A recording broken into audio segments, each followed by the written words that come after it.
ओम शांति। उद्धव की कहानी।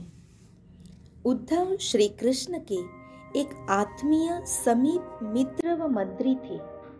इसके अलावा वे बृहस्पति के प्रसिद्ध विद्यार्थी और एक महान प्रभावशाली व्यक्ति थे। गोपियों के साथ खेलने और बड़े होने के बाद श्री कृष्ण वृंदावन छोड़कर मथुरा गए तो उन्हें वहां राजकुमार घोषित किया गया, क्योंकि वे मथुरा की गद्दी के उत्तराधिकारी थे।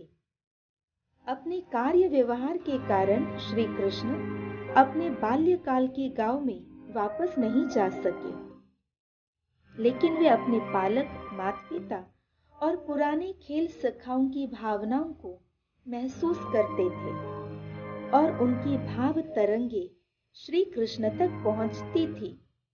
इसीलिए श्री कृष्ण ने अपने आत्मिक मित्र उद्धव को बुलाया और कहा कि आप वृंदावन और गोकुल जाओ, जहां गोप गोपियां और सभी मित्र मेरी राह देख रहे हैं, और उनको समझाओ कि मेरे लिए वहां आना संभव नहीं है। उद्धव उस समय के सबसे बड़े ज्ञानी माने जाते थे। उन्हें अपनी बुद्धि कुशलता पर घमंड भी था। उद्धव जब भी कृष्ण से बात करते थे तो उन्हें कृष्ण का साकार रूप नहीं दिखाई देता था, बल्कि एक ज्योति ही दिखाई देती थी। उद्धव इतने ज्ञानी थे कि उन्होंने कृष्ण को यथार्थ रूप से पहचान लिया था।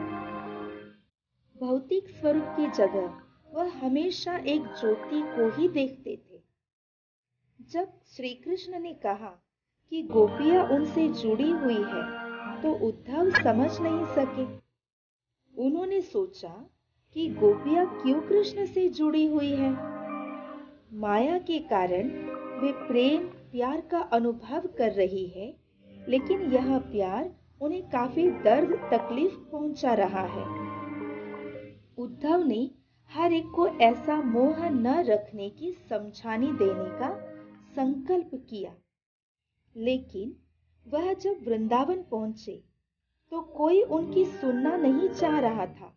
वे सब कृष्ण के वापस आने का इंतजार कर रहे थे। उन्होंने उद्धव से कहा कि तुम सबसे बड़े ज्ञानी हो सकते हो, लेकिन तुमने अभी तक भगवान का प्यार अनुभव नहीं किया है, इसीलिए तुम्हारा ज्ञान अभी अधूरा है। यदि तुम प्यार का अनुभव करो और उससे उत्पन्न दुख दर्द को महसूस कर सको, तब तुम जानोगे कि हम क्या महसूस कर रहे हैं। उद्धव ने ईश्वर के प्रति उस प्रेम का अनुभव अभी तक नहीं किया था, इसीलिए उनका विवेक और ज्ञान अधूरा था।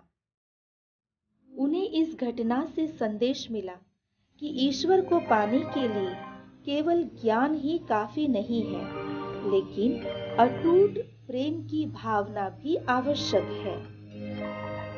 इस कहानी का आध्यात्मिक भाव है, ईश्वरीय ज्ञान को समझने के लिए बुद्धि चाहिए, लेकिन स्वयं ईश्वर को समझने के लिए भावना जरूरी है।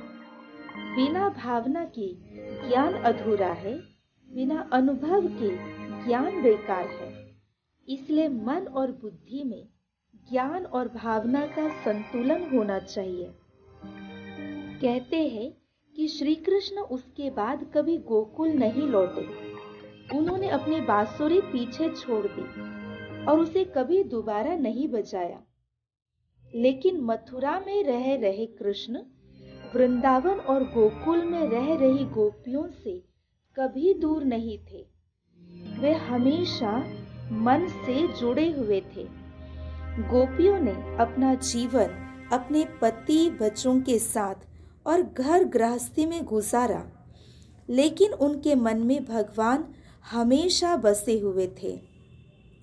नींद में भी वे भगवान के बारे में सोचा करती थी। यही प्रेम की पहचान है।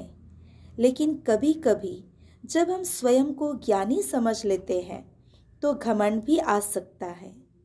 स्वयं को दूसरे व्यक्तियों से समझदार समझने के भाव को अहंकार कहते हैं।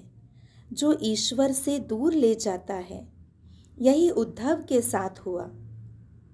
अपनी बुद्धि विवेक के घमंड में आकर उन्होंने शुद्ध भक्ति और शुद्ध प्रेम के अनुभव को खो दिया। इसीलिए शिव बाबा अपने बच्चों को ज्ञान के साथ साथ गोपियों की तरह भावना युक्त होने की सलाह भी देते हैं। देहधारियों पर प्रेम और मोह रखने से दुख जरूर मिलता है, लेकिन वही प्यार अगर परमात्मा से हो तो ऐसी आत्माएं कितनी भाग्यशाली होंगी। सुख की अनुभूति के लिए परमात्मा के साथ सच्चे दिल का प्यार व शुद्ध मोह रख उसी में लवलीन रहना है। ओम शांति।